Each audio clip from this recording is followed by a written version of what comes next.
बिस्मिल्लाहिर्रहमानिर्रहीम। अस्सलाम वालेकुम नाज़रीन, आप यूट्यूब चैनल देख रहे हैं। मैं इमरान ख़ान हूँ।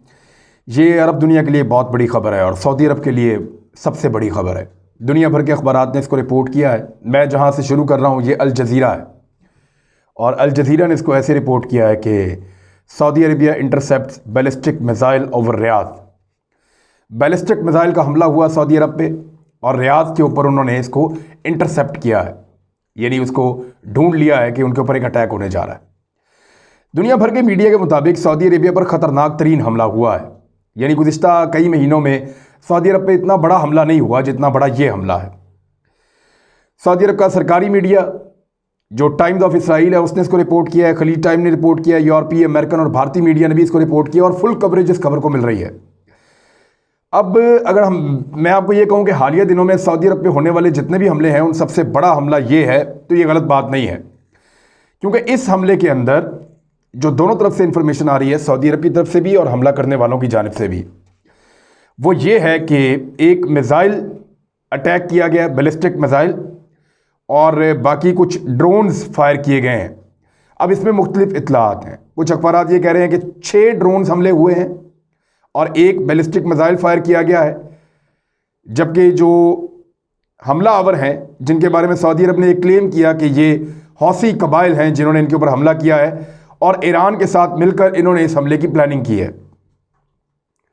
हौसी कबाइल की जानिब से भी उनके एक ग्रुप ने यह क्लेम किया है कि ये अटैक हमने किए हैं। उन्होंने कहा कि जो उनका स्टेटमेंट है वो मैं आपको बता देता हूं।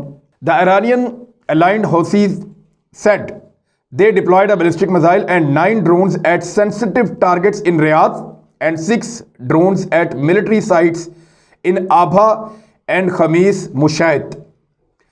उन्होंने कहा कि ये हमने जो ईरानियन या उनके साथ जुड़े हुए जो हौसी कबाइल हैं या हौसी बागी जिनको कहते हैं अरब्स, उन्होंने ये अटैक किया है और उनके मुताबिक एक बैलिस्टिक मिसाइल उन्होंने अटैक किया रियाद पे, जबकि 9 अदद ड्रोन हमले किए हैं हसास तरीन जगहों पे जो रियाद में मौजूद हैं। ये दारुल हुकूमत है सऊदी अरब का रियाद, वहाँ पे ये अटैक हुए हैं।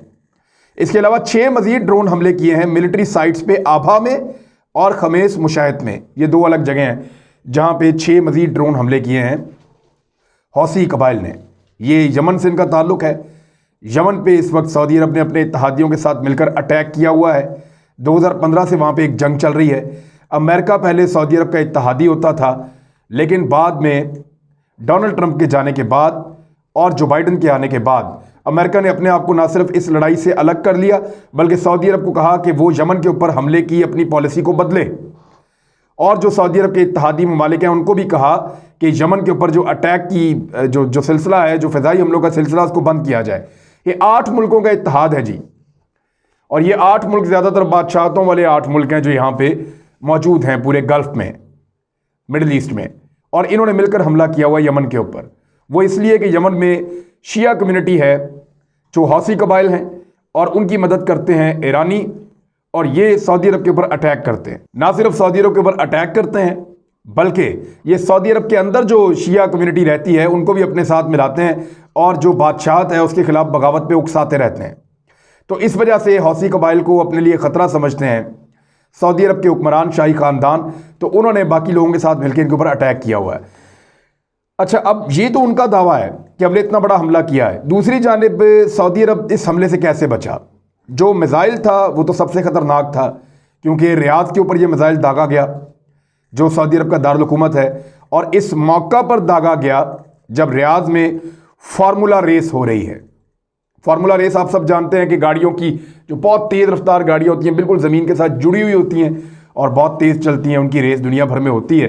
तो ये रेस रियाद में की जा रही थी, और क्योंकि सऊदी शाही ख़ानदान का बड़ा रेसों के साथ ताल्लुक़ है, वो बड़ा पसंद करते हैं इसको, शर्तें भी बहुत बड़ी बड़ी लगाते हैं, तो मोहम्मद बिन सलमान वहाँ पर मौजूद थे। तो मुबैना तौर पर जो सऊदी अरब का रियासती मीडिया है या जो स्टेट मीडिया है शाही ख़ानदान के कंट्रोल में, उन्होंने ये क्लेम किया है कि इस हमले का निशाना ये रेस, यहाँ पे आने वाले लोग और मोहम्मद बिन सलमान हो सकते हैं। लिहाजा ये बचत कैसे हुई वो मैं आपको बता देता हूँ कि सऊदी अरब के पास जो एयर डिफेंस सिस्टम लगा हुआ है रियाद को बचाने के लिए और सऊदी अरब के अहम तरीन शहरों को बचाने के लिए, वो अमेरिकन सिस्टम है, पैट्रियट एयर डिफेंस सिस्टम। ये आप समझ लें कि दुनिया के जो बेहतरीन एयर डिफेंस सिस्टम है उनमें से एक है, जो अमेरिका का पैट्रियट एयर डिफेंस सिस्टम है। उसकी बैटरी सऊदी अरब में मौजूद है। कुछ सिस्टम जो है यहाँ से अमेरिकन ले गए थे, लेकिन अभी भी सऊदी अरब और उनके शाही ख़ानदान को और उनके लोगों को और उनके बड़े शहरों को बचाने के लिए वहाँ पे अमेरिकी एयर डिफेंस सिस्टम मौजूद है। ये S-400 जो बनाया ना उन्होंने, रशिया ने, जो तुर्की ने अभी लिया है, जो चाइना के पास भी है, ये आप समझ लें उसका हम पल्ला एक चीज़ है। हालांकि S-400 इस वक्त दुनिया में नंबर 1 है, लेकिन पैट्रियट जो है वो उसका हम पल्ला एक एयर डिफेंस सिस्टम है, बड़ा शानदार है। तो इसने जब रियाद की हदूद में ये दाखिल हुआ मिसाइल, तो इन्होंने डिटेक्ट कर लिया। अब इसके कुछ एरियल व्यूज़ मौजूद हैं, कुछ वीडियोस मौजूद हैं, और वो सबूत जारी किए हैं ना सिर्फ मीडिया ने सऊदी अरब के, बल्कि सोशल मीडिया के ऊपर बहुत ज़्यादा ये कंटेंट आया है और ये मिसाइल बाकायदा हवा में फटते हुए दिखाए गए हैं। तो ये जो मिसाइल अटैक किया गया सऊदी अरब के ऊपर रियाद शहर में, इससे शाही खानदान को और वहाँ पे आने वाले दुनिया भर से बहुत सारे रेसर्स आए हुए थे, तो ये एक बड़ा नुकसान हो सकता था। लेकिन जो अमेरिकन एयर डिफेंस सिस्टम है उसने इसको हवा में डिटेक्ट करके, यानी इसको जो है वो भांप लिया और इसको ढूंढ के अपने रेडार्स के ज़रिए से इसको हवा में तबाह कर दिया। और उसके अलावा जो बाकी ड्रोन्स हैं उनमें से भी कुछ को तबाह किया है। अभी तक नुकसान जो है वो बताया नहीं जा रहा, क्योंकि जो हौसी कबाइल हैं उनके मुताबिक उन्होंने जो अटैक किया है उसमें कुछ हमला उन्होंने किया है मुख्तलिफ मिलिट्री बेसिस पे। वहाँ क्या नुकसान हुआ है अभी कुछ रिपोर्ट नहीं किया गया, लेकिन हौसी बागियों ने यह कहा है कि हम ये अटैक जारी रखेंगे और ये हमले अब हम यमन की सरहदों से सऊदी अरब की तरफ बंद नहीं करेंगे।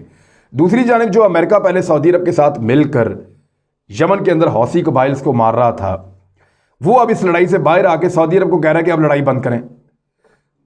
सऊदी अरब के ऊपर बहुत ज़्यादा एक दबाव भी है, जो अक़वाम मुत्तहिदा की तरफ और मुख्तलिफ इंसानी हकूक़ की जो तंजीमें उनकी जानिब से और यूरोपीय ममालिक की तरफ से भी है। वो ये कहते हैं कि लगातार सऊदी अरब फ़िज़ाई हमले कर रहा है और ये हमले आम शहरियों की हलाकत का बायस बन रहे हैं। सऊदी अरब सिर्फ लड़ाका लोगों के ऊपर या जंगजुओं पर अटैक नहीं कर रहा, वो स्कूलों पर भी अटैक करते हैं, कॉलेजेस पर भी अटैक करते हैं, अस्पतालों पर भी अटैक करते हैं और शादी की तकरीबात के ऊपर भी अटैक करते हैं, जिस वजह से अब तक सैकड़ों शहरी इनके हमलों के अंदर हलाक हो चुके हैं। तो हौसी कबाइल का बहुत बड़ा नुकसान हुआ है। दूसरी जानिब वो लगातार हमले कर रहे हैं और उनके हमलों में शिद्दत आने के अलावा जिद्दत भी आ रही है। अब उन्होंने बैलिस्टिक मिसाइल के साथ अटैक किया है, कल वो मजीद हथियार हासिल कर सकते हैं और जिस वक्त वो इस काबिल हो जाएंगे कि एयर डिफेंस सिस्टम को धोखा दे सकें या उन इलाकों में अटैक करें जहां पे सऊदी अरब का एयर डिफेंस सिस्टम काम नहीं कर रहा, तो ये सऊदी अरब के लिए मुश्किलात बहुत ज़्यादा बढ़ जाएंगी। ये हौसी कबाइल ना सिर्फ सऊदी अरब की सरजमीन पे अटैक कर सकते हैं, बल्कि ये ऐसा भी कर सकते हैं कि सऊदी अरब के जो एसेट्स सऊदी अरब से बाहर हैं या जो समंदरों में हैं उनके ऊपर भी हमला किया जा सके। इस हमले के फ़ौरन बाद वहाँ पे एक एमरजेंसी नाफिज कर दी गई। सऊदी अरब का जो शाही ख़ानदान है उसको फ़ौरन प्रोटेक्ट किया गया, उनकी सिक्योरिटी को हाई अलर्ट कर दिया गया और जो परवाज़ें आ रही थी रियाद की जानिब उन सबको रोक दिया गया और वक्ती तौर पे हर चीज़ को मुअत्तल कर दिया गया। दूसरी जानिब अमेरिका ने वार्निंग जारी की है अपने सफारतखाने को कि आप चौकन्ने हो जाएं रियाद में और मुमकिन तौर पे अगर दूसरा अटैक होता है तो उसके लिए होशियार रहें और अपने आप को बचाव के तमाम ज़रूरी इक़दाम उठा लें, क्योंकि अमेरिकन जहाँ पे भी होते हैं, जहाँ भी उनका सफारतखाना होता है, उनके पास बंकर्स होते हैं और वो वहाँ पे प्रॉपर बंदोबस्त करते हैं और किसी भी जंग की सूरत में, किसी भी ख़राब हालात की सूरत में वो ज़ेरे ज़मीन जाकर अपने आप को और अपने हमले को बड़े लंबे अरसे तक महफूज भी रख सकते हैं जब तक कि अमेरिकन मदद उनके पास ना पहुँच जाए। तो ये अमेरिकन ने भी अलर्ट जारी किया है।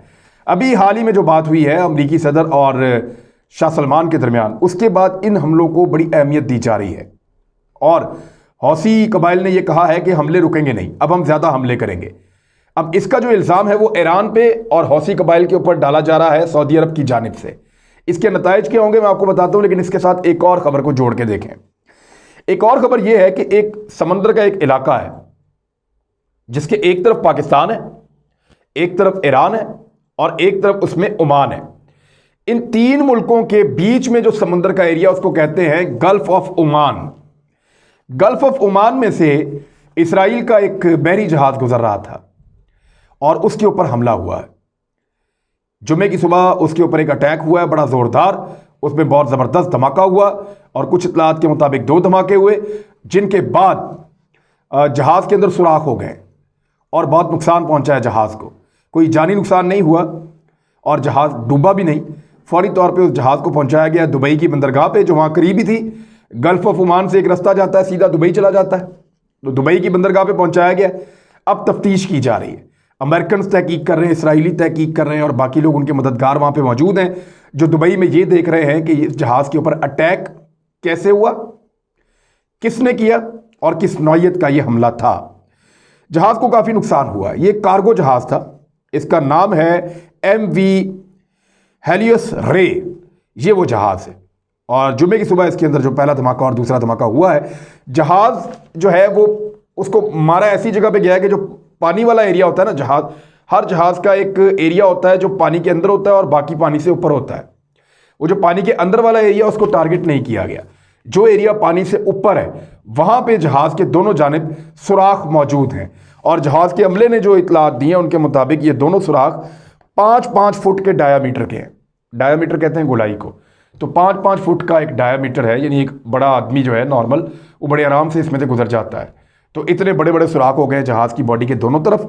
और इस जहाज़ के ऊपर अटैक किस चीज़ से हुआ इसकी तफ्तीश की जा रही है। कुछ लोगों का कहना है कि यहाँ पे बम फिक्स किए गए थे जिनको फाड़ा गया है माइंस लगाकर, और ज़्यादा लोगों का ये मानना है कि ये मिसाइल फायर किए गए हैं।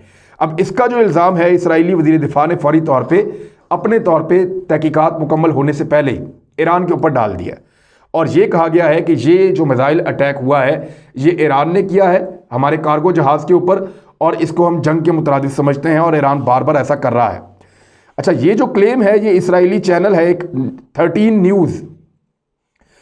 न्यूज़ के मुताबिक दिफाई एहलकारों और अफसरान को इस बात का यकीन है कि ईरान ने ये हमला किया है और इस अंदाज में किया है कि दोनों मिसाइल इस तरीके से मारे गए कि कोई जानी नुकसान भी ना हो और जहाज़ भी डूबने से बच जाए और दुश्मन को एक बड़ा वाज़े पैगाम भी चला जाए और जहाज़ भी ना डूबे, बंदे भी ना मरे, कोई बहुत बड़ा नुकसान भी ना हो, लेकिन दुश्मन को पैगाम भी चला जाए। इसराइली जो है वो जहाज़ अब लेकर, आपको मैंने पहले बताया कि वो दुबई की बंदरगाह पे चले गए हैं और इसके अंदर बड़े बड़े सुराख जो हैं उनका मुआयना किया जा रहा है। इससे पहले सऊदी अरब के 2 तेल से भरे हुए जहाज़ जो थे वो इसी जगह के ऊपर उन पर अटैक हुआ था और उनके ऊपर भी अटैक जब हुआ था तो सऊदी अरब ने ईरान पे इल्ज़ाम लगाया था। उस वक्त ईरान ने तरदीद कर दी थी, लेकिन अभी ईरान कुछ भी नहीं कह रहा। ईरान ने इसका कोई जवाब नहीं दिया जो इल्ज़ाम उनके ऊपर लगाया गया। तो सऊदी अरब के जो 2 जहाज़ थे वो भी, और 4 टोटल जहाज़ों के ऊपर अब तक अटैक हुआ है गल्फ़ ऑफ ओमान के इलाके में, जो पाकिस्तान, ईरान और ओमान के दरमियान का समुद्री इलाका है यहाँ पे। और सारे के सारे लोग जो हैं वो ईरान को शक की नज़र से देखते हैं क्योंकि ईरान पे पाबंदियाँ लगी हुई हैं और उनको अमेरिका दबाता है। तो वो इस इलाके में दीगर जो तजारत करने वाले जहाज़ या कार्गोज आते हैं जो उसके मुखालिफ हैं उनके ऊपर ईरान अटैक करता है। अब इसका एक और एंगल आप देखिए, इस वक्त अमेरिका ये चाह रहा है कि ईरान के साथ डील करे। इस वक्त अमेरिका ये चाह रहा है कि यमन के अंदर जंग ख़त्म हो जाए। बहुत मुमकिन है ये दोनों हमले हौसी बागियों ने खुद किए हों और दूसरी जानिब ईरान ने ही ये अटैक किया हो। इसराइल भी ठीक कह रहा हो और सऊदी अरब भी ठीक कह रहा हो, लेकिन ये तो हम सब मानते हैं कि सऊदी अरब के और इसराइल के ताल्लुकात बहुत बेहतर हो चुके हैं। वो एक दूसरे की फ़िज़ाई हदूद भी इस्तेमाल करते हैं और एक दूसरे से मुलाकातें भी कर चुके हैं और एक दूसरे को तस्लीम करने के मराहिल में दाखिल हो चुके थे। तो सऊदी अरब और इसराइल की जो क़यादत है वो बहुत करीब है। दूसरी जानिब ये पॉसिबिलिटी भी है कि सऊदी अरब ने यमन की जंग को जायज़ करार देने के लिए ये अटैक किया हो मिसाइल का और ड्रोन्स का और फिर उनको खुद ही तबाह कर दिया हो हवा में, और इस तरह से वो एक फ़िज़ा बना रहे हैं या इस किस्म का माहौल पैदा कर रहे हैं कि जो हौसी कबाइल के ऊपर हमारा हमला है या हमारी कोलिशन जो कर रही है वो ठीक कर रही है। इस पॉसिबिलिटी को हमें अपने दिमाग में रखना चाहिए क्योंकि ये जंग है। देखिए ना, इंडिया क्या करता है, वो पहले उड़ी का वाक़या करता है पाकिस्तान के ऊपर सर्जिकल स्ट्राइक, फिर वो पुलवामा का वाक़या करवाता है, फिर पाकिस्तान के ऊपर एरियल स्ट्राइक। हालांकि जूते पड़ते हैं उनको, लेकिन इसके बावजूद ये तरीक़ा वारदात है। लोग 9/11 में ब्लेम करते हैं मुख्तलिफ लोगों को और ये कहते हैं कि वो सिर्फ एक बहाना था अफ़गानिस्तान के अंदर तालिबान पे अटैक करने का अमेरिका की जानिब से। तो इस किस्म की जो बहुत सारी मिथ्स हैं वो खड़ी हो जाती हैं। तो बहुत मुमकिन है कि क्योंकि जहाज़ डूबा भी नहीं, नुकसान इतना बड़ा हुआ भी नहीं, ये माइंस हो सकती हैं जो इसराइल ने खुद लगाई हों अपने जहाज़ में और ईरान के ऊपर मलबा डाल के ये माहौल बनाया जा रहा हो कि इनके साथ कोई डील ना की जाए, इनके साथ कोई न्यूक्लियर डील या मुआहिदा ना किया जाए और आने वाले वक्त में मुआहिदों को खटाई में डाला जाए। तो तमाम पॉसिबिलिटीज़ को दिमाग में रखना चाहिए। ईरान इस वक्त क्यों अटैक करेगा किसी जहाज़ के ऊपर? बहुत ही बेवकूफ़ होगा जब अटैक करेगा कि उसके मुज़ाकरात हो रहे हैं और उसके साथ एक न्यूक्लियर डील में अमेरिका जा रहा है, जिसकी बड़ी लंबे अरसे से ईरान को ख्वाहिश थी और उसके ऊपर से पाबंदियाँ ख़त्म होने जा रही हैं। तो इस वक्त वो अटैक क्यों करेगा, बड़ा सवाल है। और जो हौसी कबाइल हैं वो इस वक्त सऊदी अरब के ऊपर डायरेक्ट इतना बड़ा हमला क्यों करेंगे, जब अमेरिका उनका साथ देते हुए सऊदी अरब को दबाव डाल रहा है कि आप लड़ाई बंद करें। तो ये एक बहुत बड़ी गेम भी हो सकती है। दोनों पहलुओं को हमें जानना चाहिए, देखना चाहिए, और हकायक ज़्यादा देर तक छुपे नहीं रहते, कभी ना कभी सामने आ जाते हैं। आएंगे तो आपके सामने रखेंगे। अपना ख्याल रखिएगा, अपने इस चैनल का भी। अल्लाह हाफ़िज़।